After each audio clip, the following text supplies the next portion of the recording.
Asalaamu calaykum.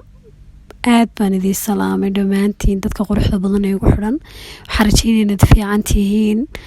Waxaan maanta inoo hayaa sheekada intaanan gelin waxaan idinka codsanayaa inaad channelka subscribe ii saari doontaan, like-na ii saari doontaan because lacag maaha.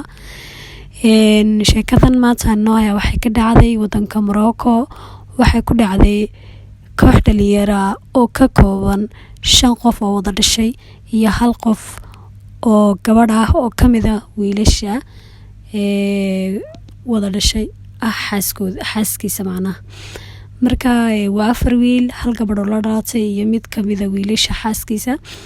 Marka 5 wiil 4 wiil midka ugu weyn ayaa xaaska qabay. Marka kaas ugu weyn xaaskiisa iyo walaashood waxay ku wada noolaan guri, halka 3 wiil kale ay degnaayeen mid kastaba guri. Waxay ku noolaayeen marka guriyaha waalidkood ay lahaayeen, waalidkood way dhinteen. maalmaha kamid ah waxa dhacday wiilka weyn ee xaaska leh oo guriga ku soo laabtay ayaa wuxuu arkay nin guriga ka sii baxaya. Markii uu arkay nin sida joogta u ordaya oo gurigiisa ka soo baxay aday uu sheekiyay dadna wuxuu dabagalay oo ariyaday ninkii gurigiisa ka soo baxay laakiin muusan gaarin nasiib xumo. Kadibna wuxuu ka fikiray bal inuu waxyeeleeyay dadkii guriga joogay, walaashii iyo xaaskiisa, ama inuu guriga wax ka soo xaday. Si degdeg ayuu guriga u yimiday. xaaskiisu aad u warwarsan buu arkay, wuxuuna weydiiyay dhibaatada dhacday iyo ninka guriga ka soo baxay waxa uu yahay. laakiin xaaskiisu way dafirtay, waxayna u sheegtay inayna wax nin oo guriga ka soo baxay aanu jirin, aan arkayna. kadib isla markiiba uu cararay, walaashii buu tagay oo dabaqa sare saarneyd. wuxuuna soo weydiiyay ninka guriga ka soo baxay cid uu yahay. dadna waxay ku tiri aniga ma ogi cid guriga ka soo baxday, banaankana uma soo bixin. kadib markaas waxa iskugu hagaagay ninkii warwarkii ka muuqday wajiga xaaskiisa. dadna wuu shakiyay, wuxuuna isdhaafay ka qarinaysaa. maalmo fara badan bay ku qaadatay inuu ka fikiro dhibaatada dhacday iyo oo u maleeyo xaaskiisu inay khiyaameynayso iyo inay wax ka qarinayso kala camal. kadib waxa dhacday inuu markii dambe ku fikiro miyad dishaa gabadha, ma dhibad gaarsiisay dhibaatada dhacday ama ninkan guriga ka soo baxay in u sheegto. kadibna wuxuu macnaha ka fikiray gabadha haday noqoto midaan waxba sameynin oo kale, ama aanay dambigan faraha kula jirin, ama aanay waxyaabahan ogeynba sida iyadu sheegtay maxaa dhici doona. kadib wuxuu u tagay walaalihiisii kale 3 wiil ee ula dhashay oo la soo tashtay, wuxuuna sheegay wixii dhacay uu soo arkay. iyaguna waxay ku dhiirigeliyeen inuu gabadha soo weydiiyo, ninkana ay soo ogaadaan cidda uu yahay. 4 way soo raaceen, waxay u yimaadeen dumaashidood. dumaashada waxa lagu magacaabi jiray mawada la soo fadhiisiyay. waxa la weydiiyay ninka guriga ka soo baxay cidda uu yahay inay sheegto. iyadana waxaa loo sheegay in wax dhibaato la soo gaarsiinaynin hadday sheegto. haddii ay dhacdo oo ay dhibaato geysatay ama khiyaamo geysatayna in iyada la fasaxi doono, walaalkoodna uu furi doono isagoo wax dhibaato u geysay, laakiin ay kasoo harsan doonaan ninka gurigooda soo galay.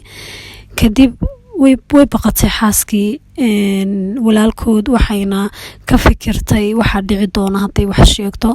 kadibna isla markiiba go'aan bay gaadhay, fikrad baa ku soo dhacday.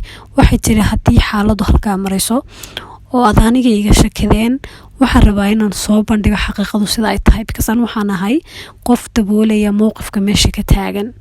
marka haddaan idiin sheego ninkan guriga ka soo baxay cidda uu yahay waa ninka jaarkeena, magaciisana Muniir baa la yidhaahdaa. waxaanay saaxiib yihiin oo shukaansi ka dhexeeya walaashiin. anigana waxay iga codsatay inaan qariyo, saas darteed baan u qariyay. warwarkii wajigay ka muuqdayna waxay ahayd inaan sheego, ayaan ka cabsanayay waxaa meesha ka dhacay. saas darteed walaashiin soo waraysta inta aydan aniga dhibaato gaarsiin ama qof kale aydan dhibaato u geysan. nimanka u qaadan waayeen, isla markiiba waxay u tageen walaashooda bay dileen, jirdil bay ku sameeyeen. waxayna weydiiyeen inay sheegto xiriirka ka dhexeeya iyada iyo ninkan ay dariska yihiin. dabcan walaashood oo Sundus lagu magacaabo, ninkan xiriir baa kala dhexayn jiray 4 sanadood ka hor buu laakiin ahaa. dadna waxay qiratay inay ninkan taqaano, xiriir hore kasoo dhexeeyay, laakiin hadda wax xiriir oo ka dhexeeya aanu jirin. laakiin nimankii may rumaysan, walaashood aad buu jirdileen ilaa heer ay gaarsiiyeen inay sariirta ka kici weydo. markii walaashood soo dileen waxa u soo bixin si u raadiyaan ninkii, maadaama hadda magaciisa iyo ciwaankiisa hayaan, laakiin nasiib daro may helin. waxay markaas soo degeen fikrad ah inay ninka sharqoolaan. waxay u soo laabteen walaalkood xaaskiisii oo muddo la dhaho. waxay ka codsadeen in ay matasho shakhsiyadda Sundus telefoonkiisa siiyeen inay soo shukaansato deedna soo sharqoosho iyaguna ay saa uga arsadaan bay markaa fikradaasi soo degeen kadib muddo ay la sheekaysanayeen muddo inankii Muniir la hadlaysay inanka Muniir waa wiil dhalinyaro 20 bilowgeedu ku jira in badan horta way saadkay laakiin ugu dambeyn wuxuu ku soo dhacay dabinkiis muddo habeen kasta waxay ku dhihi jirtay guriga kaliya baa jooga cid lama joogto waxaan doonayaa xiriirkan inaan soo celiyo 4 sano ka hor inaad ii timaadid baan doonayaa please iga ogolow kadib ugu dambeyntii dabinkii ku soo dhacay habeenada kamid ah iyadoo waqti dambe ah guriga yimiday isla markuu guriga saa uga soo galayba markuu arkay muuqaalkii gabadha uu shakiyay wuxuuna ogaaday gabadhan inaanay Sundus ahayn laakiin inta aanu ficil samaynin ama aanu noqonba isla markiiba waxa qabatay gabadhii way ku dhigtay habay siisay iyadoo saas oo haysata ayaa waxa dhacday in nimankii xagga dambe kaga imaadaan deedna way jirdileen isla markii ay dhulka ku dhacayba mid kamid ah wiilasha Sundus la dhashay ayaa madaxa kaga dhuftay 3 jeer bir deedna halkiiba ku nafbaxay Muniir dhimashadii Muniir kadib waxay qaadeen meydkiisii waxay geeyeen guri aaboo lahaa oo ku yaalay magaalada Koonaheeda waana cidna deganin cidna kaag dhaweyn markaas habeenkii halkaas bay meydka kaga yimaadeen way soo laabteen dhiigii iyo wixii guriga ka dhaqeen kadibna waxay subaxnimadkii qaateen batroolkii waxay la tageen goobtii meydku yaalay meydkii waxay ka gubeen wajiga iyo gacmaha macnaha si aan loo ogaanin qofka uu yahay faraha ay ka gubeen kadibna waxay geeyeen buur bay la dul istaagan buur u dhaweyd goobta ay meyd ka dhigeen ay la tageen buurta markaa way baa hoos mari jiray wabigii ay ku tuureen si wabiga noo qaato ama xayawaanaadku ay cunaan meydka markii ay tuureen hal maalin markii ay ka soo wareegtay baa waxa dhacday meydkii waxa arkay dadka xoolaha ilaaliya ama iyagu halahaadaan ama cid kale ha ilaaliyaan dadka xoolaha ilaaliya ee xoolaha raaca ayaa meydka waxa soo arkay markaa dadka xoolaha ilaaliya ama dad ha ilaaliyaan ama iyagu ha ilaashadaan markaa waxay soo wargeliyeen boolisku markaa waxay ku hawlanaayeen raadinta Muniir oo la waayay oo qoyskiisu waayeen waqtigaas oo la soo wargeliyay deedna meydkii markii la soo qaaday baaritaan lagu soo horta cidna ma aqoonsan karin in meydka sida loo gubay wajiga waa laga gubay faraha waa laga gubay saan loo ogaanin qofka uu yahay meydkii deedna waxaa loo diray baaritaan markii loo diray waxaa la isku baaray dhiigii baa la baaray deedna waxaa la ogaaday inuu qofkan la dilay inuu yahay ninkii la raadinaya Muniir ahaa markii xaaladaasi dhacday cidna ma garanayso markaa waqti xaadirkan cid dishay dhibaatada loo dilay qofkii dilay halkuu ku nool yahay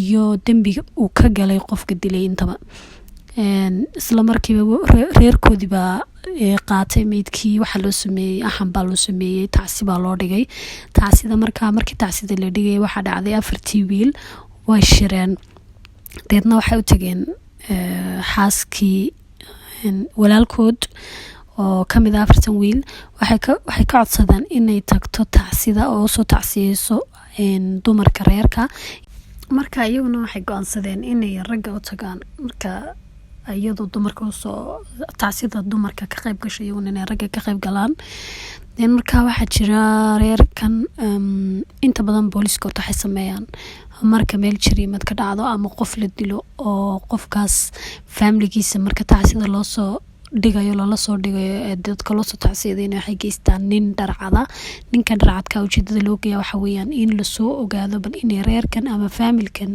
dhibaatada ku dhacday dhexdooda dhibaato ka jirto ama dagaal ka jiro ama khilaaf ka jiro ama inay jiraan cid tuunsan yihiin ama inay jiraan jaarka ama deriska cid la inay cid khilaaf kala dhaxeeyo marka inta badan waxa jira in dadka qaar say dadka qofka ama uga argutaan ama inay xaq ka qaataan aan sheegin iyagoo og qofkii dilka geystay dana sababta darteed baa loo keenaa dana waxa dhacday ninkii dharcadka meeshii u yimaaday wiilashii 4 waxay u tageen ragii gabadhii moodan waxa u tagtay dumarkii tacsidii baa sidii loo dhigay marka waxa jirtay waxay lahaayeen 4 wiil waxay lahaayeen gurigooda daarad weyn oo banaanka ku taala daarada weyn ee banaanka ku taala waxa loo furay albaab loo furay si ay uga la qayb qaato waxay iska dhigeen kuwa la dareemay dhibaatada jaarkooda deedna macaasiimta ama dadka kasoo qayb gashay tacsida haddii ay u baahdaan oo kale meel ay fadhiistaan ay deedna saasi ugu baneeyeen inay halkan kusoo dhaweeyaan ay fadhiisiyaan oo kale.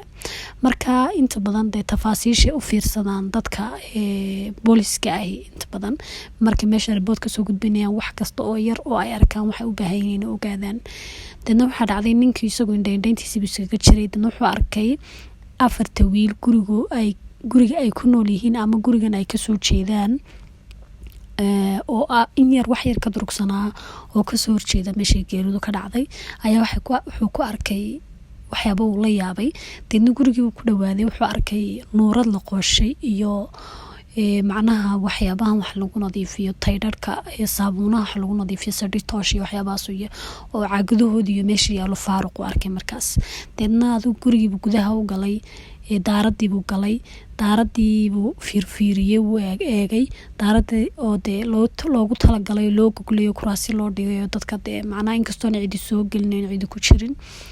deedna markuu eegayba waxa uu arkay markiiba wuxuu u wargeliyey booliskii kale.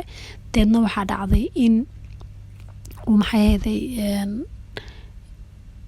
yiri dee gurigaas oo 4 nin ku nool yihiin oo 4 nin baa halkaa joogeen tacsida joogeen baa waxaan ku arkay gurigu markaa waa guri iska cusub buu yidhi oo dee wax dhismaana kama soconin.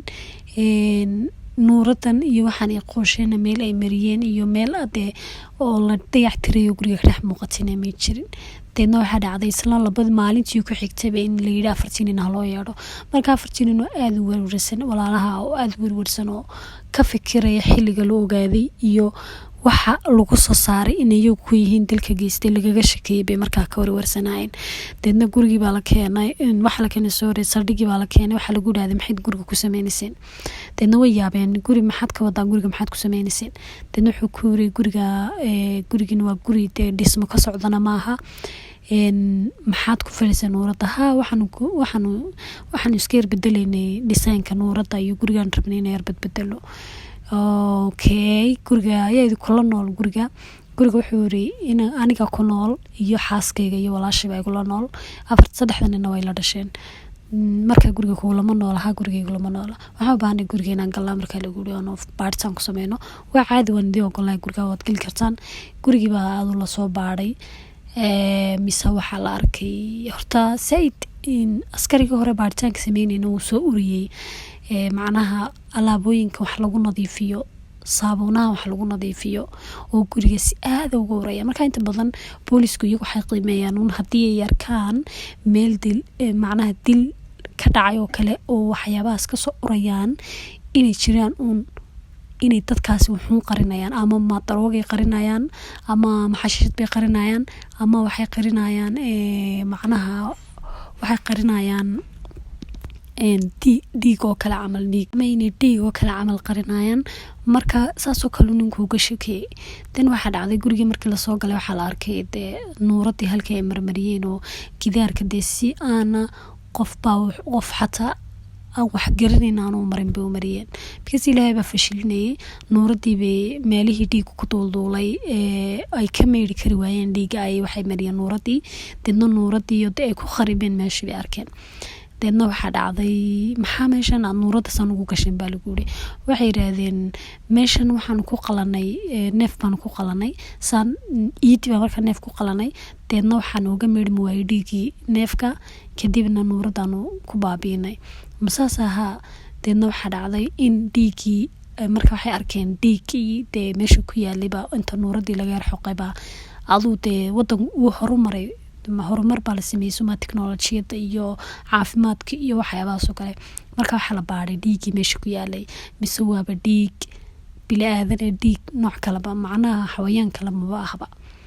deedna waxaa dhacday in dhiigii markii lasoo qaaday ee la keenay baaritaankii waxaaba lagu eegayba dhiigii muniir mise waaba dhiigii muniir laftarkiisii.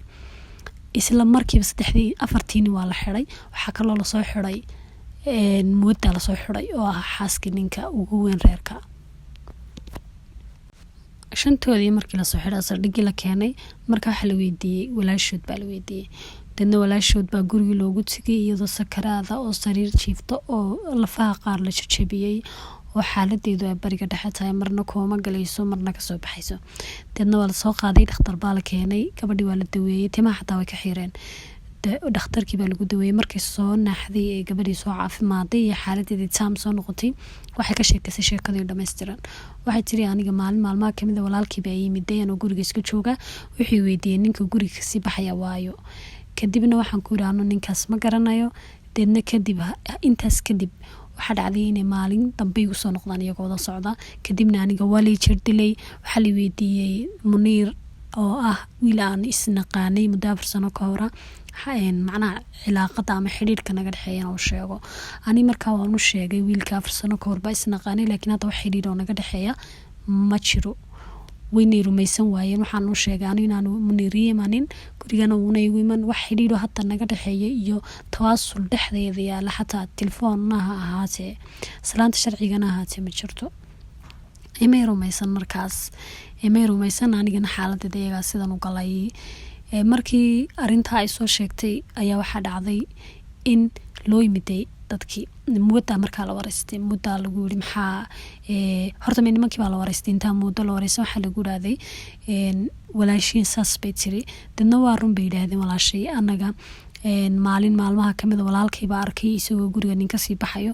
Ninkii markii uu daba orday uu gaari waayay, kadibna wuxuu weydiiyey xaaskiisana aanu ka sheekanay. Xaaskiisuna waxay nagu tiraaday runta inoo sheegto, waxay nagu tiri ninkan walaashiin baa la sheekaysata, saasana anagu ninka aanu ku doonanay oo ku raadsanay. Deedna miyaad arkayseen baa lagu yiri ninka yaa arkay. Ninkan baa markaa sheegay sheekadii. Wuxuu dhaanu ninka ma arkaynin, wajigiisana ma arag, waanan gaari waayay, laakiin xaaskayga ay sheegtay inuu Muniir yahay oo magaciisana Muniir la yiraahdo, jaarkaygana uu yahay. Markaa anagu waanu garanay. Deedna waxaa dhacday in muddo loo yeedhay, muddo la wareystay. Waxaa lagu yiraahday ninkan adaa sheegay soo maaha haabay tiri. Waxay tiri markaa waxay tiri ma jiro nin Muniir la yiraahdo oo la sheekaysan jiray walaashood, laakiinse ninku wuxuu ahaa Amiin waxa weeyaan 3 nin 4 nin ee walaalaha mid kamid weeyaan. La ilaaha illa Allah. 4 nin ee walaalaha mid kamid oo Amiin la yiraahdo ha ninku xiriir baa naga dhexeeyay. Markii aanu ogaanay in walaalkii soo socdo isaga cararay si aan xaaladana u baabiino oo aanan loo ogaanina, waxaan u sameynay beentaas ah inaanu Sundus iyo Muniir in xiriir ka dhexeeyo aanu ka dhigno. Markaa sidii sheekadan ku soo sheegay, markii gabadhu uu inanka yar u imaaday way qabsatay, habbay siisay. Say habtaa markaa waxay ku baabiinaysay inaanu ninkani aanu iyada hadal oranin ama aanu isdifaacin ama aanu sameynin wax xaraka ama hadala. Markaa way ku sii heshiiyeen. Amiin baa kula sii heshiiyey. Wuxuu ku yiri markaad qabsatid anigu ninka madaxaan ka dilaya. Madaxana isagoo ahaa ninkii kala dhacay 3 jeer ku dhuftay birta, dilkiisana isagaa ka dambeeyay. Deedna sheekaduna markaa saas bay ku noqotay in Amiin iyo Mawadda ay sheekada ka dambeeyeen, laakiinse dilka la wada geystay. Markaa 4 waa la xukumay, Mawadda 20 sano lagu xukumay, 4 ninna waxaa lagu xukumay dil daldalaada. saasay sheekadii ku dhamaatay. Waa mahadsantihiin. Iga ilaawina subscribe please.